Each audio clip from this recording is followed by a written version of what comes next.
اچھا جنرل صاحب، یہ خیبر پختونخوا کے وزیر اعلیٰ کو ملنے تو نہیں دیا جا رہا، لیکن خیبر پختونخوا میں ایک اور بھی بہت بڑا مسئلہ ہے. ہم دیکھتے ہیں کہ وہاں پہ دہشت گردی کے واقعات ہو رہے ہیں، بھارتی پراکسیز وہاں پہ کس طرح آپریٹ کر رہی ہیں. یہ مسئلہ کتنا سنگین ہے اور سیاسی طور پہ یہ کتنا امپورٹنٹ ہے کہ اس مسئلے کے اوپر ہم ایک موقف اختیار کریں اور وہاں پہ جو کارروائی ہو اس کو ہر کسی کی بیکنگ حاصل ہو. جی عطر صاحب، یہ جو آپ نے دوسری بات کی نا کہ سیاسی طور پہ ہم کتنے یکجا ہوں یا کیا، تو اور کتنا اہم ہے سیاسی لحاظ سے کیا یہ ہے ہی سیاسی مسئلہ. جی وار بھی جو ہے دیٹ از آلسو سیاسی مسئلہ. جی سیاست ہی ہے، ایکسٹینشن آف پالیسی ہے تھرو ملٹری مینز. تو سیاست تو پاکستان کے لیے ہو رہی ہے نا. تو جب تک اس کا ایک اپلیکیشن نہیں ہوگی، سینرجی کے ساتھ اپلیکیشن نہیں ہوگی، آپ کی ملٹری کبھی کامیاب ہو ہی نہیں سکتی. وہ کر کے بھی لے آئے گی، کلیئر اور ہولڈ کر دے گی آپ کو، بلڈ تو آپ نے کرنا ہے. تو دیکھیں اس مسئلے کو سیاست کی بھیٹ بالکل نہ چڑھایا جائے. میں اس پہ کمنٹ نہیں کروں گا کہ پولیٹیکل پولرائزیشن کتنی ہے، صحیح ہے غلط ہے، کون صحیح ہے غلط ہے. الحمدللہ جمہوریت ہے اور جمہوریت کو اسٹرانگ ہونا چاہیے اور جمہوریت کے اندر ہی تمام مسائل کا حل ہوگا. لیکن ہیونگ سیڈ دیٹ، اس کو دیکھیں بڑا خطرناک ہے. یہ اس کی خطرناک پہلو میں آپ کو بتاتا ہوں. جنگ کے تو چلے زندگی اور موت تو لگی ہوئی ہے جی، 80-90 ہزار کے قریب چاہتے ہوئی ہے، خون کی ہولی کھیل رہے ہیں، فوج کب سے ڈپلائیڈ ہے، بار بار ڈپلوائے ہو رہی ہے. لیکن اس کو ابھی دیکھیں بیچ میں سیاسی کس بات، اس کو لسانی رنگ، اس کو صرف پختون مسئلہ قرار دے دینا، اس کو پختونوں کا مسئلہ قرار دے دینا، this is very very dangerous trend. یہ پاکستان کی جنگ ہے، یہ پاکستان کا مسئلہ ہے. وہ جنگ چاہے خار باجوڑ میں لڑی جا رہی ہے، بنو میں لڑی جا رہی ہے، سرگودا میں لڑی جا رہی ہے، کیمل پور میں لڑی جا رہی ہے، فیصل آباد میں، کراچی میں، یہ پاکستان کی جنگ ہے اور یہ پھیلی ہوئی ہے. ہر شہر آپ کا ٹارگٹ ہوا ہے. تو دس از اے پاکستان's وار. دس از فار گریٹر دین، ہم اگر اس کو سیاست کی نظر چڑھا کر اگر اس کو ہم نیچے کر دیں گے اور کسی نے سیاسی اگر راستہ بھی لینا ہے یا دینا ہے کسی کو یا سکویز کرنا ہے تو خدا را جنگ کے ساتھ نہ کیجئے. اور there are battle fields, political battle fields میں جائیں، لیگل میں جائیں، کانسٹیٹیوشنل بیٹل فیلڈ میں جائیں. یہ جو وار آن ٹیرر ہے اس کی بیٹل فیلڈ پہ نہ ہے. اس لیے جب تک ایک پالیسی نہیں ہوگی، دیکھیں وہ آپ سے ڈائیلاگ نہیں کرنا چاہ رہا آپ کا دشمن. ابھی میں آپ کو خیبر پختونخوا کی بات کرتا ہوں. اب 25 اگست یا پروبلی 5 اگست اسی سال 25 میں باجوڑ میں ایک انہوں نے لوکل جرگہ کیا جی طالبان کے ساتھ. وہ 7-8 سیشن ہونے کے باوجود وہ چیز انہوں نے مانی نہیں اور 3 حملے کیے انہوں نے باجوڑ میں.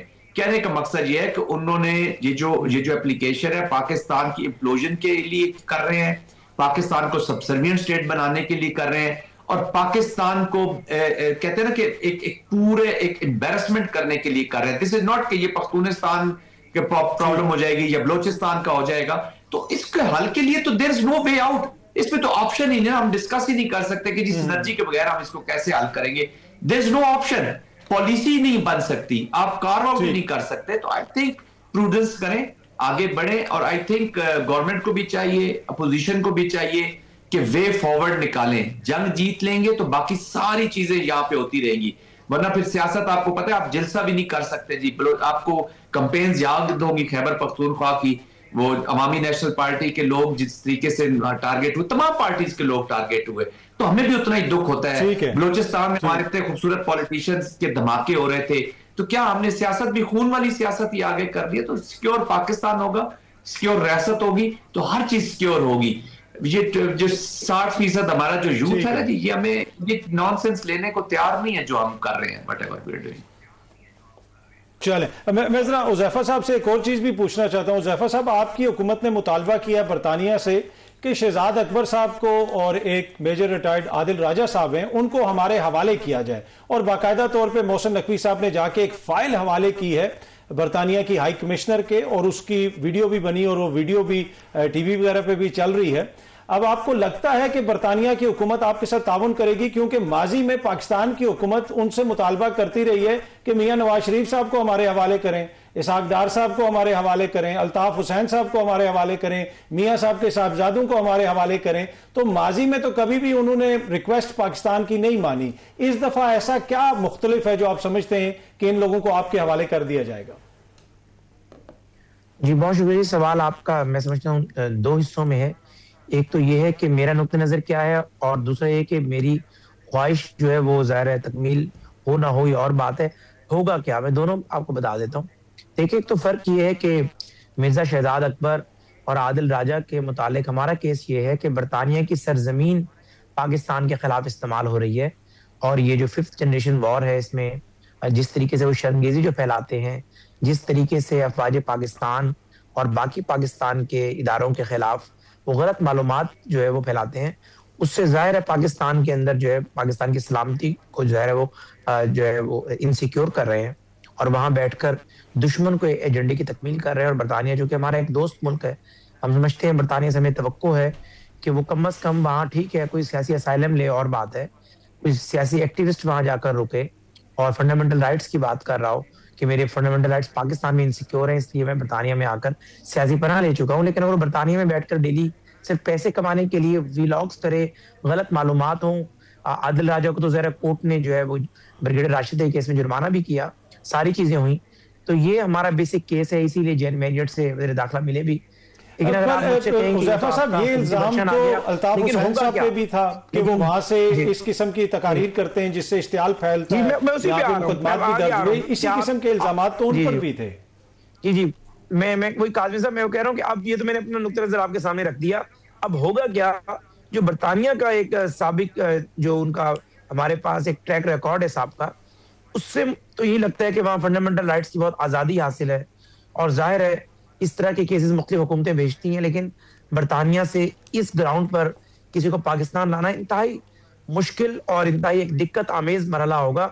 لیکن ظاہر ہے ہم ایک ایفرٹ ضرور کر رہے ہیں, لیکن چونکہ آپ نے مجھ سے انڈیپینڈنٹ رائے پوچھی اور برطانیہ کے ٹریک ریکارڈ کو بھی سامنے رکھا, الطاف حسین صاحب کی بھی آپ نے ایگزامپل دی, بالکل برطانیہ کو ماضی میں بھی ریکویسٹ کی گئی تھی, لیکن چونکہ برطانیہ یہ کہتا ہے کہ ہم فنڈامنٹل رائٹس کی پوری دنیا میں چیمپئن ہیں اور زیادہ اظہار پہ ہم کمپرومائز نہیں کرتے, اور صرف اس وجہ سے کہ کوئی شخص یہاں بیٹھ کر آپ کی حکومت کو کرٹیسائز کر رہا ہے, ہم اس کو جو ہے اس گراؤنڈ پہ آپ کے حوالے کر دیں.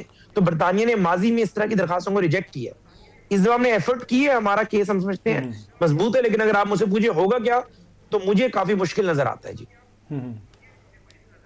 ٹھیک. اچھا, اگین آپ کی پارٹی پہ پھر یہ کرٹیسزم ہوتا ہے کہ آپ کی جماعت کے لوگ ہو جائیں وہ باہر بیٹھ کے جس قسم کا بیانیہ بناتے ہیں, تو یہ تنقید تو کافی حد تک جائز ہے آپ لوگوں پہ. عادل راجہ کون ہے؟ آپ کی جماعت سے ان کا تعلق ہے کیا ہے؟ ہماری جماعت میں پوچھ رہا ہوں آپ سے, یہ تو شہزاد اکبر صاحب کا آپ کی جماعت سے شہزاد اکبر صاحب تو پاکستان تحریک انصاف میں رہے ہیں, چلیں وہ تو بات کسی حد تک درست ہے, لیکن شہزاد دوسرے عادل راجہ صاحب جو ہیں آرمی کے کوئی ریٹائرڈ آفیسر ہیں جہاں تک مجھے پتہ ہے ان کے بارے میں.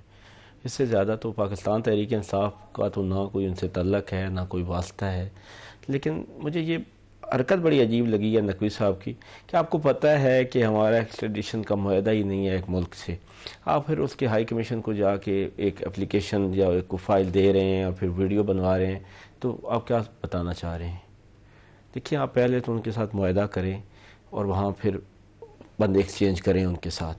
نہیں کرنا تو یہ کم از کم میڈیا پہ آ کے اس طرح کی حرکتیں کرنا بڑے عجیب سا لگتا ہے, اور حکومتی لوگوں کو تو اور ہی عجیب لگتا ہے. تو میں اتنا کہوں گا کہ لائیں اگر کوئی بندہ ان کو ریکوائرڈ ہے اور کسی ملک کا قانون اجازت دیتا ہے تو بے شک لیں, ہمیں تو اس سے کوئی ممانعت نہیں ہے. اچھا, لیکن ایسی حرکتیں تو نہ کریں. ٹھیک ہے, اگر آپ کی ملاقات نہیں ہوتی تو پھر کیا آپ کا پلان؟ دیکھیں, ہمارے پاس کیا وے فارورڈ ہے, ایک ہی ہے کہ ہم اپنی کنسٹیٹیوشنل حدود میں رہتے ہوئے احتجاج کریں, اور یہ کوئی بھول جائے کہ احتجاج نہیں ہوگا. احتجاج ہوگا, مزاحمت ہوگی اور مزاحمت جاری رہے گی. ٹھیک ہے, انہوں نے بہت ڈرایا ہے, بندے ڈی چوک میں اور مریدکے میں جو بندے مارے گئے ہیں وہ ہمیں ڈرانے کے لیے, اب مریدکے میں انہوں نے انسیڈنٹ کیا اور سووں کے حساب سے بندے مار دیے ہیں کہ یہ ڈر جائیں گے. یہ تو کسی کمیشن میں ثابت ہو, عدالت کون سے کمیشن اس ملک میں کبھی نہیں بنے گا انڈیپینڈنٹ. ہم نے بھی 9 مئی کا بڑا رولا ڈالا ہے, ٹی ایل پی والے بھی بنوا لیں, نہیں بنے گا بالکل, یہ آپ بھول جائیں کمیشن بنے گا.